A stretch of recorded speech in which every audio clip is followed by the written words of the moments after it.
नमस्कार। आप सभी का हमारे चैनल जय गुरुदेव उत्तराखंड पर एक बार फिर से बहुत बहुत स्वागत है। आशा करते हैं कि आप सभी स्वस्थ होंगे। इसी कामना के साथ आइए बिना देर किए हुए लेकर चलते हैं आपको आज के अद्भुत विशेषांक की ओर।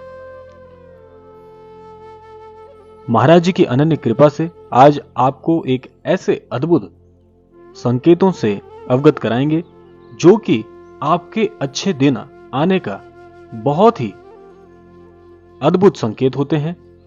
आप इस बात से, इन संकेतों से जीवन में यह अंदाजा लगा सकते हैं कि अब आपका समय शुरू होने वाला है। प्रत्येक मनुष्य अपने जीवन में इसी बात की तो प्रतीक्षा करता है कि कब उसके जीवन में उसका समय पलट कर आए, और होना भी चाहिए, क्योंकि जीवन उतार चढ़ाव का नाम है। जीवन परिवर्तनशील है। समय के अनुरूप जीवन में अच्छे और बुरे अनुभव तो आएंगे ही आएंगे, लेकिन जब बुरे अनुभव काफी समय से चल रहे हों तो मनुष्य का यह सोचना स्वाभाविक है कि उसका अच्छा समय कब आने वाला है। तो आज इसी विषय पर हम चर्चा करेंगे। बने रहिएगा आज के विशेषांक के साथ। तो आइए आपको लेकर चलते हैं अद्भुत संकेतों की श्रेणी में। देखिए, पहला अद्भुत संकेत बहुत ही अद्भुत है, जिससे आप यह जान सकते हैं कि अब आपका अच्छा समय शुरू होने वाला है। पहला अद्भुत संकेत होता है कि काफी समय से जीवन में जब असमंजस चल रही हो तो आपको अपने पितृ देवताओं के, अपने पितरों के स्वप्न में दर्शन हो, तो आप समझ लीजिए कि एक बहुत ही बड़ा संकेत है। पितरों के दर्शन होना बहुत ही भाग्यवान व्यक्ति के लिए होता है। बहुत ही भाग्यवान वे जन होते हैं जिनके स्वप्न में उनके पितृ देवता उन्हें दर्शन देते हैं। पितृ देवता कोई भी हो सकते हैं। आपके जो पितृगण हैं वे आपको स्वप्न में जब दिखते हैं तो आप यह समझ लीजिए कि वह आपके जीवन में अपना आशीर्वाद बनाए हुए हैं। पितरों का स्वप्न में अच्छी मुद्रा में दिखना, जैसे मुस्कुराते हुए दिखना, आपको हाथ दिखाते हुए दिखना आशीर्वाद के स्वरूप में। इसके अलावा आपसे कोई मंत्र, कोई बात स्वप्न में आकर अच्छी मुद्रा में, यानी प्रसन्न मुद्रा में यदि वे कहते हैं तो उन बातों का अनुसरण जीवन में करना है। और सबसे अद्भुत स्वप्न होता है कि यदि आपके पितृगण आपको स्वप्न में आके मुस्कुराते हुए दिखते हैं या आशीर्वाद देने की मुद्रा में दिखते हैं, तो समझ लीजिए कि आपके पितृ देवताओं का आपके जीवन में बड़ा ही महत्वपूर्ण योगदान होने वाला है। आपको उनसे अत्यंत आशीर्वाद प्राप्त होने वाला है। तो यह अद्भुत संकेत यदि आपको दिखता है, स्वप्न में अपने पितृगण दिखते हैं, तो आप मस्तिष्क से अपने आप को मजबूत कर लीजिए। अब जीवन में बड़े बदलाव आने का समय है। अब लेकर चलते हैं आपको दूसरे अद्भुत संकेत की ओर।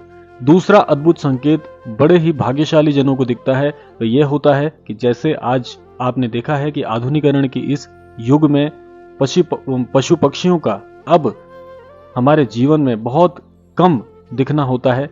जैसे गौरैया है, आप जानते ही हैं, गौरैया चिड़िया जो होती है वह अब विलुप्त होने की कगार पर है।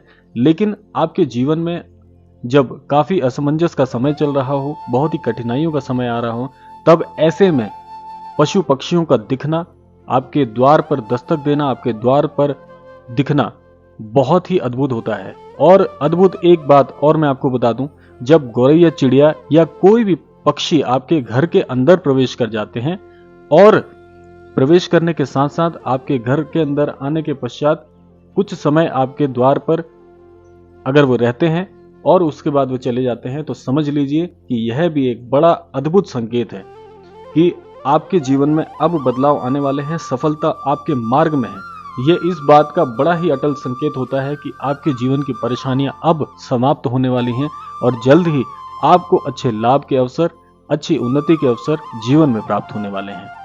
इसके अलावा जैसे आपने देखा होगा, पक्षियों में मैंने आपको बताया, उसी तरह पशुओं में हमारे सनातन धर्म में गौ माता को सबसे बड़ा स्थान प्राप्त है। यदि गौ माता आपके द्वार पर आती हैं और आपसे रोटी या अन्य भोजन की पुकार करती हैं, तो समझ लीजिए कि ईश्वर की तरफ से ये बड़ा ही अद्भुत संकेत आपको प्राप्त हुआ है। क्योंकि गौ माता का हमारे सनातन धर्म में बहुत बहुत बड़ा योगदान है। गौ माता हमारे सनातन धर्म में बहुत बहुत पूजनीय है।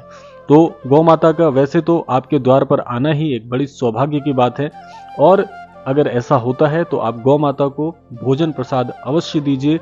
आपकी सभी मनोकामनाएं गौ माता अवश्य पूर्ण करेगी, ऐसी कामना करते हैं। तो ये दूसरा संकेत था जो मैंने आपको बताया। अब तीसरा संकेत क्या है? तीसरा संकेत बड़ा ही अद्भुत है। तीसरे संकेत में यदि आप यह देखते हैं कि आप मंदिर आदि पूजा करने जब जाते हैं तो आप देखते हैं कि आपकी आंखों में अश्रुधारा आ जाती है, स्वतः ही आपकी आंखों में आंसू आने लग जाते हैं और आपको ईश्वर से एक बड़ा ही अद्भुत सा जुड़ाव, बड़ा ही अद्भुत अनुभव, यदि आपको मंदिर या पूजा स्थलों में जाने में जब आपको बड़ा अचानक सा एक अनुभव होता है तो आप ये समझ लीजिए कि ईश्वर आपको स्वयं पुकार रहे हैं। ईश्वर की इच्छा है कि आपको अपने मंदिर में महाराज जी जिस प्रकार से आपको बुलाते हैं उसी प्रकार से ईश्वर का यह जुड़ाव, ईश्वर स्वयं चाहते हैं कि आप उनके दर्शन करने आए, आप अपनी पूजा उन्हें अर्पित करें। ईश्वर जब स्वयं बुलाते हैं तो ये देखा गया है प्राय कि आपकी आंसू जो आपकी आंखों में आते हैं स्वतः, वो बड़ा ही अद्भुत क्षण होता है। तो इसका भी ये आशय है कि आपके जीवन में स्वयं ईश्वर आपको अपनी ओर आकर्षित कर रहे हैं, ईश्वर आपको अपनी शरण में लेना चाह रहे हैं। या ऐसा अक्सर तब देखा जाता है जब मनुष्य बहुत परेशान होता है, जब आप बहुत परेशान होते हैं, जब आपको समझ नहीं आ रहा होता कि ये परेशानियां अचानक से मेरे जीवन में कैसे आ गई, मैंने तो इनको आकर्षित नहीं किया था, मेरे जीवन में इतने कष्ट क्यों आ रहे हैं। तो उस समय ईश्वर आपको अपनी शरण में स्वतः बुलाते हैं, तब ऐसा प्राय देखा जाता है। ये जो संकेत है बड़ा प्रबल होता है। लगभग सभी के साथ, सभी ने लगभग ऐसा अनुभव अवश्य किया होगा कि जब भी आप किसी पूजा स्थल पर जा रहे हैं या अपने घर के मंदिर में बैठ के भी पूजा आदि कर रहे हैं तो आपकी आंखों में आंसू भर आते हैं। तो इसका आशय यही होता है कि ईश्वर स्वयं चाहते हैं कि आप उनकी शरण में आए, ईश्वर आपको अपनी ओर से आशीर्वाद प्रदान करना चाहते हैं। ऐसा तब होता है। तो ये तीसरा बड़ा अद्भुत संकेत है। यदि आपको जीवन में ऐसा संकेत प्राप्त हो रहा है तो समझ लीजिए कि अब ईश्वर ने आपको अपनी शरण में ले लिया है। तो अब चिंता की कोई बात नहीं, अब जो भी आगे होगा वो ईश्वर स्वयं अपनी मार्गदर्शन में आपके जीवन के साथ में ऐसे अनुभव स्वयं जोड़ेंगे। तो आपको यहाँ पे परेशान होने की आवश्यकता नहीं है। ये तीसरा अद्भुत संकेत मैंने आपको बताया। अब लेकर चलते हैं आपको चौथे अद्भुत संकेत की ओर। चौथा अद्भुत संकेत भी बड़ा ही महत्वपूर्ण है आप सभी के लिए। चौथा अद्भुत संकेत क्या होता है कि जब आप अपने जीवन में कठिन समय से, कठिन दौर से गुजर रहे होते हैं, उस समय आपको साधु संतों के दर्शन यदि हो जाएं, साधु संत यदि आपके जीवन में प्रवेश कर जाएं, तो आप समझ लीजिए कि ईश्वर के द्वारा भेजे गए ये वे देवदूत हैं जो अब आपके जीवन में एक नई दिशा आपको प्रदान करेंगे। नया आपको जीवन में जो जिन परेशानियों से अभी तक आप जूझ रहे थे, उन परेशानियों से बाहर निकालने के लिए अब इनका आपके जीवन में प्रवेश होता है। तो साधु संतों के दर्शन होना बड़ा ही भाग्यशाली होता है उस व्यक्ति के लिए जो काफी समय से अपने प्रयत्न करने के बावजूद भी अपने जीवन में कठिनाइयों का सामना कर रहा होता है।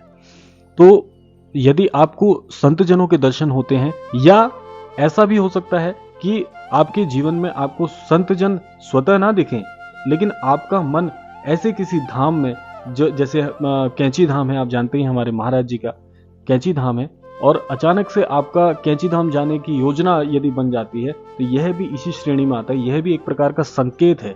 आप किसी मित्र के माध्यम से चले जाते हैं धाम, या अचानक से आपका योजना बन जाती है ऐसे धाम में जाने की जहां पर साधु संतों की तप स्थली रही हो। जैसे मैं हमारे सभी अनन्य दर्शकों को बताना चाहूंगा कि बहुत से अनन्य दर्शक हमें लिखते हैं कि हम कैंची धाम के बारे में पहले बिल्कुल नहीं जानते थे, या किसी न किसी कारणवश वे महाराज जी से अचानक से जुड़ गए और उनका अचानक से कैंची धाम जाने की योजना बन गई। तो यह भी एक बड़ा प्रबल संकेत है। जो ये चौथा संकेत है, यह उन सभी दर्शकों के जीवन में घटित हुआ, तभी वे महाराज जी को आज जान पाए। तो यह मैंने आपको एक उदाहरण स्वरूप में भी बता दिया, ये आपके लिए और भी आसान हो गया। तो यह है वह चौथा अद्भुत संकेत। या तो आपके जीवन में संत जनों का स्वतः आगमन हो जाता है, नहीं तो वह संत जन आपको अपने धाम में बुलाकर दर्शन देते हैं और अपने धाम के बारे में भी आपको अवगत कराते हैं। यह बड़ा ही प्रबल संकेत होता है। तो यदि आपके जीवन में ऐसी कोई योजना बन रही है कैंची धाम जाने की, या कैंची धाम से संबंधित अन्य धामों में जाने की, तो यह भी एक बड़ा अद्भुत संकेत है। तो इसको जीवन में आप हल्के में ना लें, यह आपके जीवन को पूरी तरह से बदलने में सक्षम है और प्रबल है। तो यह था चौथा अद्भुत संकेत। और पांचवा संकेत है जो बहुत महत्वपूर्ण होने वाला है। तो पांचवा अद्भुत संकेत क्या है? पांचवा अद्भुत संकेत है कि आपके अंतर मन की पुकार जो होती है वह आपको सुनाई देने लग जाती है, बहुत साफ साफ। अब ऐसा कैसे होता है कि जब आप किसी बहुत ही बड़ी असमंजस की स्थिति में फंसे हैं, आपको समझ नहीं आ रहा कि कौन सी राह अभी हमें चलना चाहिए, जीवन में अब आगे कैसे बढ़ना चाहिए, तब ईश्वरीय जो शक्तियां हैं, ईश्वरीय जो विधान है, वे आपके अंतर मन में प्रवेश करता है। तो कैसे होता है? आपके अंतर मन में प्रवेश करने के बाद में आपका अंतर मन आपको पुकार करता है, आपका अंतर मन आपको मार्गदर्शन करता है कि अब इस स्थिति में ऐसा करना चाहिए। और इसको आप कैसे पहचान सकते हैं? आप कैसे ये पहचानेंगे कि पांचवा संकेत आपके जीवन में घटित हो रहा है? इसको आप ऐसे पहचानिएगा कि जब भी आपका अंतर मन आपको कोई ऐसा सुझाव दे जो आपने पहले कभी सोचा ही ना हो, वो मार्ग आपके मस्तिष्क में कभी नहीं आया और अचानक से आपके अंतर मन से आपको लगे कि नहीं, यह कार्य मुझे अब करना है, और उस कार्य को करने के बाद में आप उस विपरीत स्थिति से निकल जाते हैं, उस असमंजस से बाहर आ जाते हैं, तो यह समझिएगा कि ये ईश्वरीय विधान के कारण हुआ है, ईश्वरीय शक्तियों के द्वारा ये कार्य आपके जीवन में घटित हुआ है। ये पांचवा संकेत आपको तब प्राप्त होता है जब आपको लगता है कि मेरे जीवन के सभी मार्ग बंद हो गए हैं, अब मैं अपने जीवन में फंस चुका हूं, और उसके बाद आपका अंतर मन आपको मार्ग दिखाए, तो समझ लीजिए कि पांचवा संकेत आपके जीवन में घटित हुआ है। और ये 5 संकेत मैंने जो आपको बताए हैं, ये क्रम हालांकि खत्म हो गया है, 5 संकेत मैंने पूरे बता दिए हैं, लेकिन ये 5 संकेत आपके जीवन में यदि घटित होते हैं, इसके पश्चात आपके जीवन में एक नया मार्गदर्शन होता है, जीवन में उन्नति के नए मार्ग प्रशस्त होते हैं, और इसके बाद आपका जीवन एक नई दिशा की ओर, एक नवजीवन की ओर अग्रसर होना प्रारंभ हो जाता है। तो यही हम कामना करेंगे। आज का विशेषांक समाप्ति की ओर आ गया है, लेकिन यही हम कामना करेंगे हमारे गुरुदेव से, श्रद्धेय श्री नीम करोरी महाराज जी से, कि हमारे सभी अन्य दर्शकों को असमंजस की स्थितियों से बचाएं और उनके जीवन में संपन्नता, सुख, समृद्धि और सद्बुद्धि की ओर मार्ग प्रशस्त करें। इसी कामना के साथ विदा लेने का समय आ गया है आज के विशेषांक से। मिलते हैं आपसे अगले विशेषांक में, तब तक के लिए जय श्री राम, जय गुरुदेव, जय उत्तराखंड।